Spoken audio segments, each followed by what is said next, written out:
I watched the industry climate-sensitive subjects. I did a show one time, 4,400 people, and they ran out of dinner for 1,500 people, okay? Yeah, and I'm a comedian. I want to go back on stage and pull the curtain back and go, hey, I found them. But I didn't do it because there was a meeting planner backstage crying, okay, because she had a big snafu on her hand, right? And it was their employee appreciation banquet, so...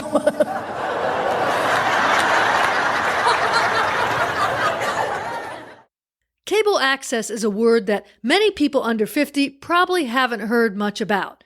Back in the 70s and 80s, it was a cool way to put on a TV show for free, or pretty close to free. I remember it got popular when cable companies started putting in cable TV, but I couldn't remember the exact details, so I looked it up. And apparently, when cable first came out in the 70s, the FCC mandated that cable companies had to provide channels for government, education, and public programs all at no charge, which basically meant anyone could put on a show that they wanted to produce, and they could use high-tech equipment in a high-tech studio, all provided by the cable company. You don't see many people doing their own show now. I think there's always been some controversy about it, and it has evolved a lot. But in the beginning, it was really, really cool. You had to take this class for free on how to use the equipment so you don't blow up the studio, and then basically you signed up, made your show, and it got aired. Now, I was involved in a few of these shows. The first one was with a woman I met in the class we took for the Arlington, Virginia cable access station. She was kind of a go-getter type of person who always seemed to be on the move. We decided we'd do a talk show format and host local people and businesses on the show.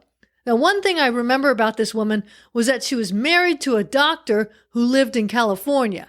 She told me that she could get to LA in 3 days by driving 100 miles a day, 10 hours a day. Her schedule was kind of erratic because she would zip across the country for a week at a time at a moment's notice. So it was kind of hard to keep up with her. We did manage, though, to put together our show in between her travels, and we paid for a logo, so that was minimal expense, and then we taped a couple of episodes.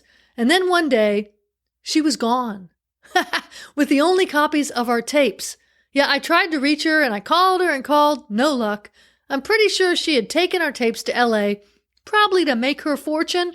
So if you see a woman talk show host about my age named Keisha, she got her start with my tapes. Now, I was kind of ticked off, not super mad, because it didn't cost a lot, but we had spent some money on the logo and the time I'd spent there as well. Plus, there were no copies of the tapes that I could use. And copying at the time was expensive, so we just hadn't made them. The only upside to this that I could see, though, was that I didn't have to work with her anymore. She had been kind of a pain to deal with. Years later, as I got more and more into comedy at the open mics, I met a comedian who had a weekly cable access show. It was kind of a variety talk show with comics doing their acts and then talking about stuff, sharing their vast knowledge of comedy, from all the open mic experience they had. It had a few professional comics on it too, and there was a lot of corny skits. I got involved with it, and it was like 10 of us or so helping out at the time. It was a very hokey show. Some parts were pretty stupid, actually. I didn't have much to do with the script writing, but I just remember some of the scripts were pretty bad. But I also remember being on camera and how I felt really comfortable when I did interviews. It gave me confidence that I could talk directly into a camera and not stutter or lose my train of thought, which is a really good skill for any comedian or keynote speaker nowadays as we talk into our computers. You could catch the show about 2 a.m. on different days of the week. Now, I never really watched it, but occasionally a friend or a family member would mention something like, hey, I woke up on my couch about 2 a.m. Friday night and saw you doing some weird skit with a bunch of other people who can't act either. Yeah, that's kind of the feedback I got. It was kind of embarrassing, but I enjoyed working with the comics, and I figured not a lot of my friends and family would be up to see it anyway, so it wasn't a big deal. The takeaway tip from this is sometimes it's okay to be goofy and do something silly, like a badly produced cable access show. No one got hurt, I had fun, no one saw me pretty much, and maybe I got a little better in front of the camera. So you have permission to be silly sometimes.